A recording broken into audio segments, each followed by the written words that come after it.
Hi and welcome to the Trading Bell. We have landed. We are right here at KQ and I'm here with Allan Kilavuka, who is the CEO. He has just received me. Hello Allan, how are you doing? Welcome to the pride of Africa. To the pride of Africa. There you have it. So we're going to have a conversation about what they're doing right here at KQ, the profits, the numbers, everything else, the future, sustainability and much more. Come with us. Allan, welcome to the show. Thank you very much. Yes.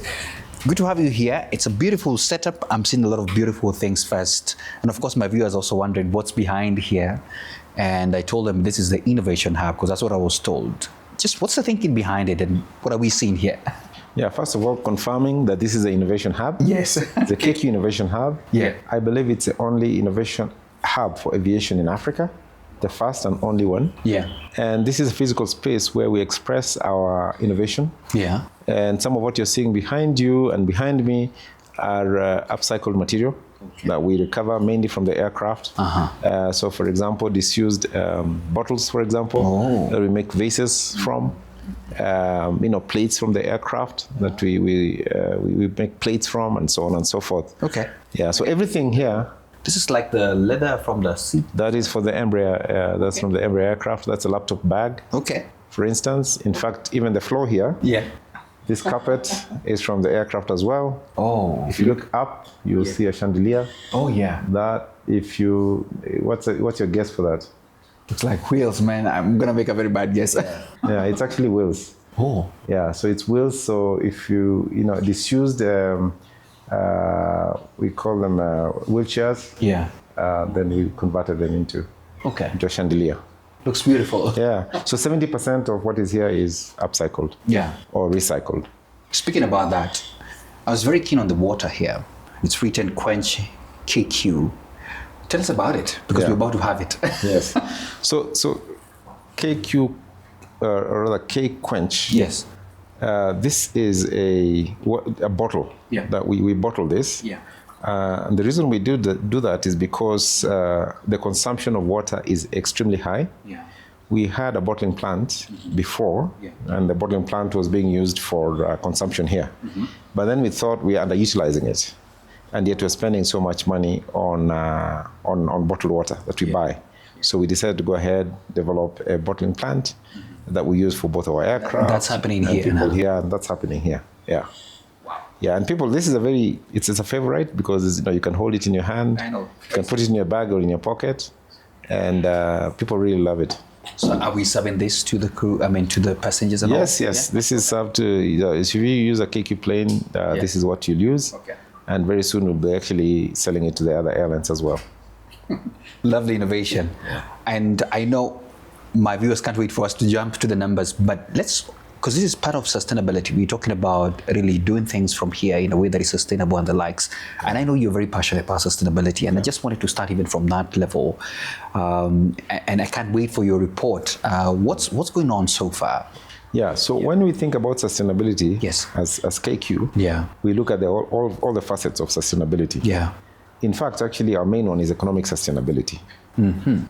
Because it's important for us as an airline and for the environment in which we operate in. Yeah. So I mean Africa. So of course, we look at how do we make sure that this airline will exist for the foreseeable future for the benefit of social impact. Absolutely. Okay, how do we contribute to society from a jobs perspective, business, trading, humanitarian support, and so on and so forth. Then of course you look at the aspects of environmental sustainability, such as this. We have also another project which we launched actually from this Innovation Hub. By the way, most of the ideas that emanate from KQ are from the Innovation Hub. And then we roll it out. So we have another project which we are converting waste plastic into pyro-diesel, which we use for our equipment, our ground equipment. Okay, so this plastic will still have use after this. It will be reused for something else. No, I think those are great strides. I hope I'll get an invite to your sustainability launch when you're doing that, so we can celebrate more.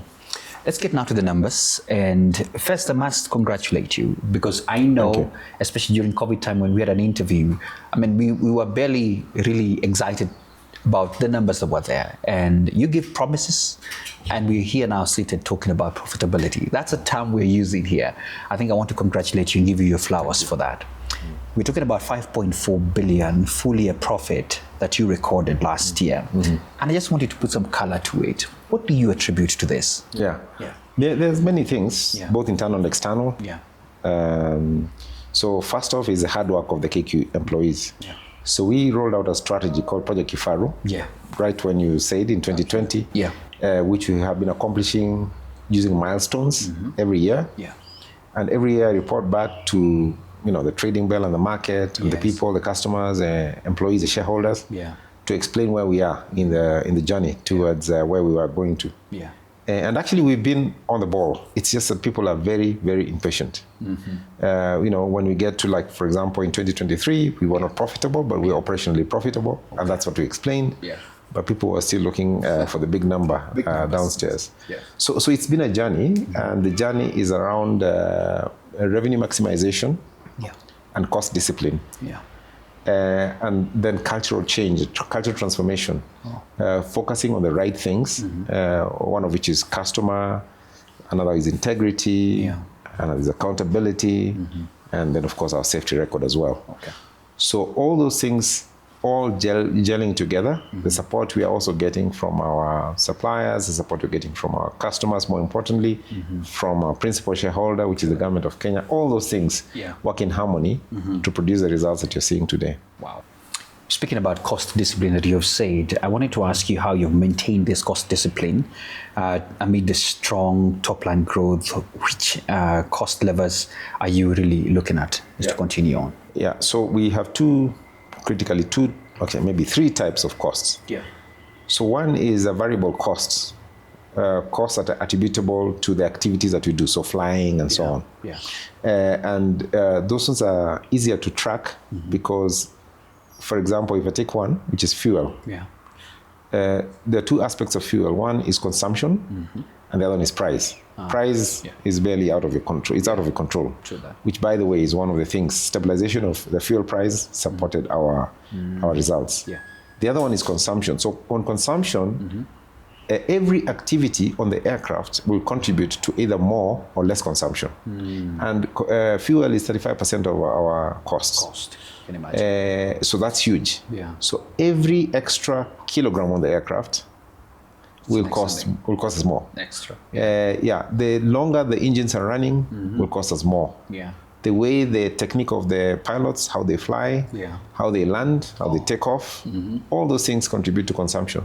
So we have a very tight metric on ensuring that we are meeting the target, the threshold of how much consumption we are recording per aircraft. And if you look at the consumption that we have, ours are always above threshold in terms of better than best in class. So that now our consumption is less and less, therefore contributing to the bottom line. So that is one aspect, which is our operational cost, which we can track and make sure that it's within line. Then we have fixed costs. So I don't know whether you remember this, but in 2022, we went into a restructuring where we discussed with our lessors to bring down the cost of leasing of all our aircraft, which we did by a significant amount. Oh, great. So we are enjoying the fruits of that rebasing of our cost. And then the last one is on interest. So we have borrowed very heavily, both externally and also internally. And by internally, I mean from our shareholder. So our shareholder was able to take over some of our loans and on-lend to us in Kenya shillings. That's important because then it stabilizes the exchange rate for us. Because in 2023, for example, there was a very wide swing. We lost about 23 billion Kenya shillings on exchange losses. So that helps to rebalance that discussion. And of course, the Kenya shilling itself has been quite stable. So that supports our growth. So those things together, just with driving more sales expansion, has been very supportive to our results. Wow. We can't end that profit conversation and money conversation without talking about competition. One of the things I see is that when you look around, especially our neighbors, everybody's trying their best, doing their very best to, come over and see what they can do to the pride of Africa. But how are you maintaining this? Is it something that is keeping you awake? So here's my philosophy: is first of all, focus on your customer, not your competition. Great. Okay. Yeah. Focus on your customer. What does your customer want? If you give your customer what they want, then you worry less about your competition. You're right. That's number one. Number two is in aviation in particular, and I'm sure in other businesses, but more particularly in aviation. Yeah. Many times you need to work with competition because you can't do everything. Yeah. You can't be everywhere. You can't fly to all destinations. You cannot. So you work with competition. Yeah. And then the third one is we have to make sure that we are playing on an even keel, on an even playing field. Unfortunately for us as Kenya Airways, we don't. Yeah. Because a lot of our competition either have subsidized costs, and the big ones, and they're big. True that. Secondly, you find that they don't give us reciprocation. So, they come here, but we don't reciprocate. We don't go to those places, either because we're not given allowances or we don't have the aircraft. Yeah. Thirdly is although they are given a fair treatment here in our home base, we don't get fair treatment where we're going to. So we're always on the back foot when it comes to that. Yeah. So we are trying to find our space. And I'll talk a little bit about what the future looks like, because that's more important than the past. Yeah. Well, I love that. That means you must be at high level conversations with all these other players as well to ensure that at least you get those level playing ground. Correct. Let's talk a little bit more on the strategy, a bit of restructuring, which you've mentioned that is now behind you. And of course, now with it behind you, let's talk to the investors who are very keen as well to hear on this. Right. And how are expectations for investors evolving? That's particularly number one, especially on capital structure, dividend potential, and strategic partnerships. And also noting that you're now back on the floor at the Nairobi Securities Exchange. Yes. Yeah. So aviation. Yeah. Very, very complicated business. I always argue, especially with my colleagues in other sectors, in banking and FMCG and others, that this is a sector like no other. You're right. First of all, we made 5.4 billion. Yeah. I don't know whether you want to hazard a guess how much net profit margin that is. I don't want to try. I might mess you 2%. up. 2%. That's 2%. Okay. Now, many. So that's in aviation. That's normal to have a 2% profit margin. Okay. It's normal. The very high performing airlines probably go to 6%. Okay, we 2%. So 2% is normal. But in banking or any other sector, 2% is dismal. Yeah. What is this? It's too small. But you can see the volume we're talking about. Our turnover is 188 billion. That's huge. That's huge. Even by Kenyan standards, that's probably one of the largest companies in Kenya. Very big. Yeah. Yes. Profit margin of 5.4. Profit of 5.4. It's also big. Yeah. But like I said, 2%. Okay. So what am I trying to say? I'm saying that largely, if you look at our numbers and dissect them, you'll see a few things. First of all, we are reliant on the passenger business. Yeah. Passenger business is a low margin business the world over. That's true. So what do we do? Our strategy, therefore, has to be to diversify from this low margin business for sustainability's sake, because 2% is very vulnerable to any exigencies of the market. Something small happens, unfortunately, a flu, something happens, or there's war in this country or that country, especially our main countries, or Donald Trump does something and then it affects us. So it's it's very volatile. So we need to future-proof it. One way of doing it is to diversify, and that's what we're doing going forward. So also the business is, although we're talking about a big business by Kenyan standards, it's actually a very small aviation business. Yeah, because right now we are subscale. We need to grow our fleet so that our unit costs can come down and it can be sustainable. Because with our current fleet, the current operations, it's actually quite subscale and it's very, very vulnerable to anything that happen in the market. So, for example, if I'll give you two quick examples. So, if, for example, the fuel price changes ever so slightly, it swings us to the red. And if for example, we have a travel ban it does the same. Yeah. So we need to build some momentum by increasing our operations significantly, diversifying the business, going to cargo, for example, increase our cargo space, do other things that are ancillary to our business that will improve and diversify the business. Yeah, quite a lot to unpack there. I actually wanted to refer to the conversation we had with you when you were talking about the half-year results. Yeah. And one of the things that you mentioned is that you were still in search of a strategic investor, something of that sort. Yeah. How far are we in this conversation? Yeah. Now, to grow, because that's what I was saying, and diversify the business, you need capital. You need it. Okay? Yeah. Today, we are completely undercapitalized. And that's why we're looking for an investor. Yeah. Or let's say funding. So this business needs a significant amount of funding. I cannot disclose it because we're in the middle of discussions. Yeah.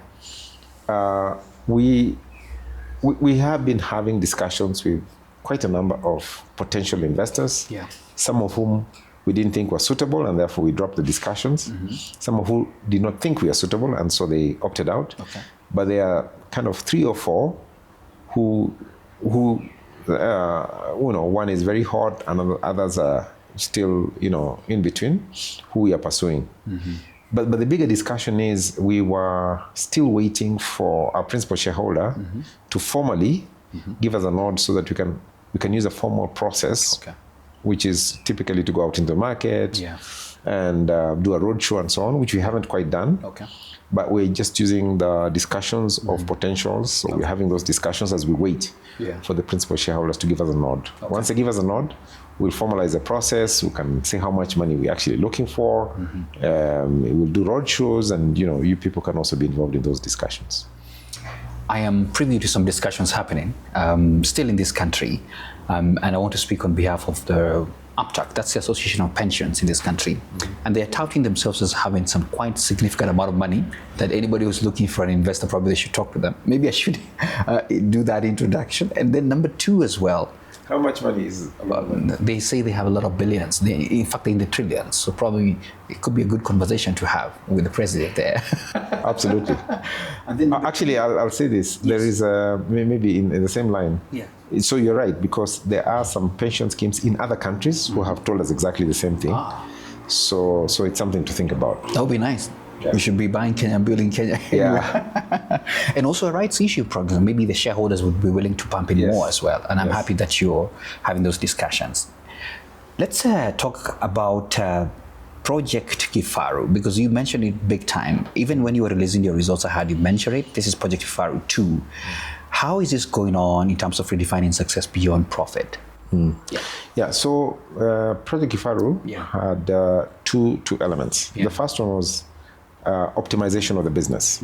So you talk about cost, network, fleet, and maximization of revenue. Just to summarize it, because I don't want to go over the whole thing. Absolutely. And then milestones were there. We achieved all those milestones. So we are where we are. Then we said, for a continuous growth, we do Project Kifaru 2. A small portion of it was around cultural change, which again is by and large, is continuous, of course. Even cost optimization, you don't stop. You continuously look for opportunities to optimize your business. But by and large, the big restructuring is over and done with. So now you go to the next phase, which is mainly capitalization of the business. And this is very important, actually. In fact, I'll say this. If we are not able to capitalize a business, this business will never go beyond where we are today. In fact, I don't think it's sustainable. So the business has to be capitalized. The business has to grow. If we don't capitalize, we will shrink. And shrinkage is really, really bad at this stage. It's already too small in my mind to succeed. So that's the push of Project Kifaru 2 is mainly capitalization and growth. For us to be sustainable. Lovely. As we come to a close of the conversation, innovation, technology, and retailing, I wanted you to talk about this nice term that I came across as I was doing my research, that you have now become the first in sub-Saharan Africa to offer NDC content via Amidas. Please walk us through this. Okay, so NDC is a new distribution capacity. where it's a new capacity which offers more options for or democratizes the offering that we give. So it publishes a lot of not just seat, but what other options, what other services can you enjoy from KQ. So it opens it up not just to the travel agent, but to the traveler himself or herself. So you know what are you buying and how is it broken down. And then it reduces the cost of distribution.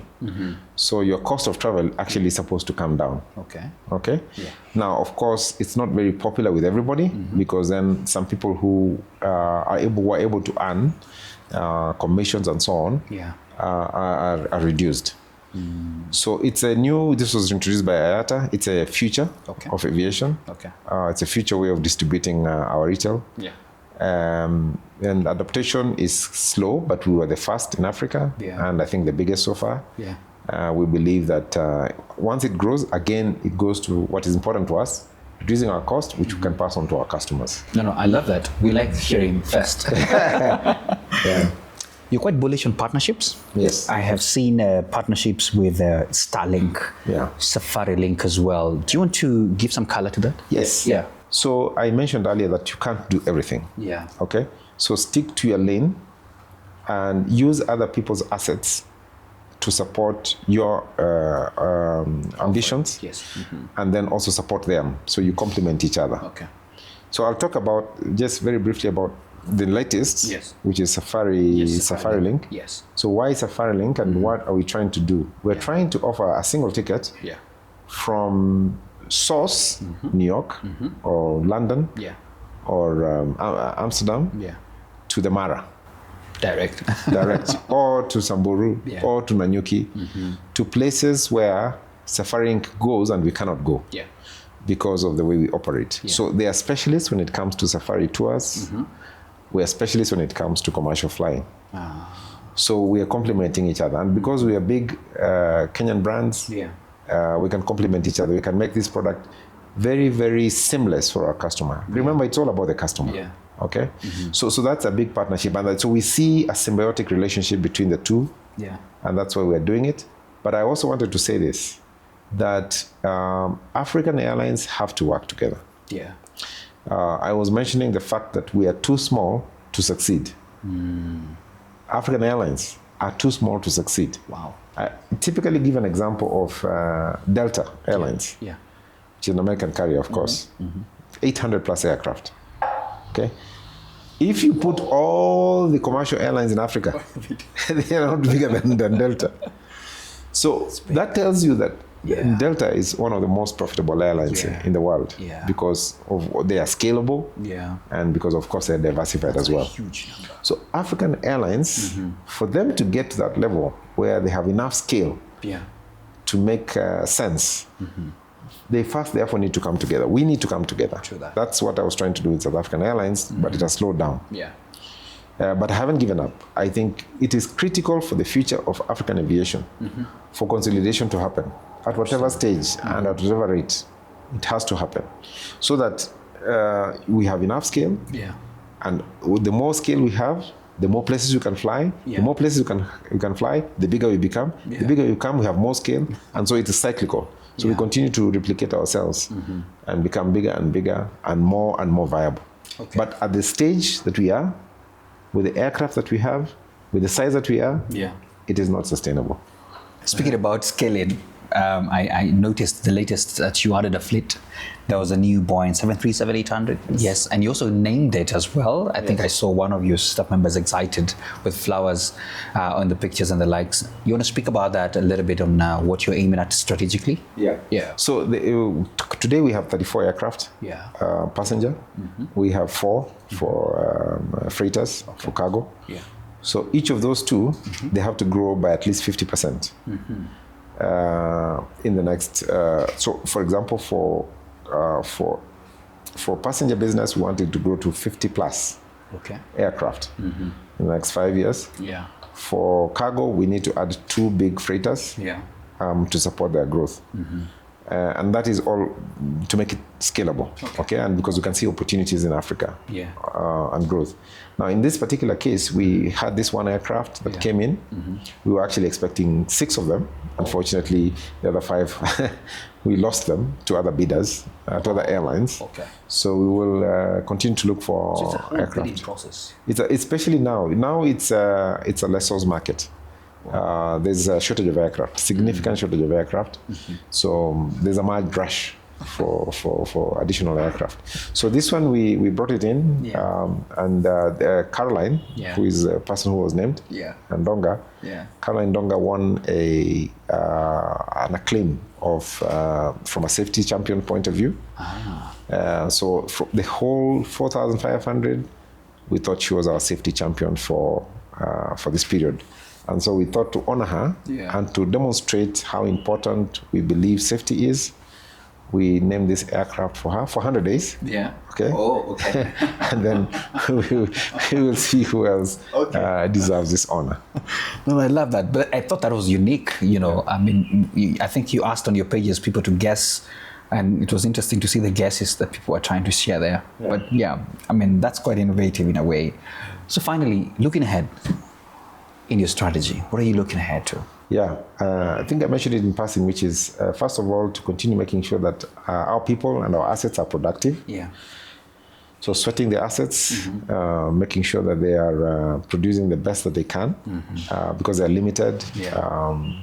We continue to look for growth. So we have 3 pillars for the future. One is growth, and like I said, growth in terms of making sure we're flying more with the assets we have and adding the assets that we have. Growth in terms of diversification of the business, new business lines, additional business lines, growing the existing business lines. So that's one, growth. Secondly is excelling. So making sure our customers are happy with what we're offering them. And if they're not, we listen to them and we iterate as we go along. So that is 2, that is excel. Thirdly is to sustain the growth. So by sustain, we mean that because we have the scale as we grow, we make sure that it is repeatable. We can repeat this process over and over. We make sure that we, not just from an economic point of view, are we sustainable? We're taking care of costs. We are looking for additional revenue. But also from an environmental point of view, that we are responsible to society, making sure we are responsible to our employees. And that they have they are in the proper frame of mind, proper frame of health to produce. So those are our 3 pillars, which are growth, excel, and sustain. Thank you so much for your time, Allan. Thank you very much. Always a pleasure really talking to you. And we shall come back to talk about now intra-Africa and what you're doing towards helping us travel easy here. Absolutely. And remember, I'm also the chairman of the Africa Airline Association. So we shall talk about that. Right? There you have it. That is Allan Kilavuka, KQ CEO, speaking as it is right here on the Trading Bell. And I hope you investors and shareholders as well have had it. And it's a wake-up call for us as well to continue supporting what is our own and really see it growing to the heights. Of course, congratulations to them on the numbers, and we really wish them well. I leave you now with the numbers.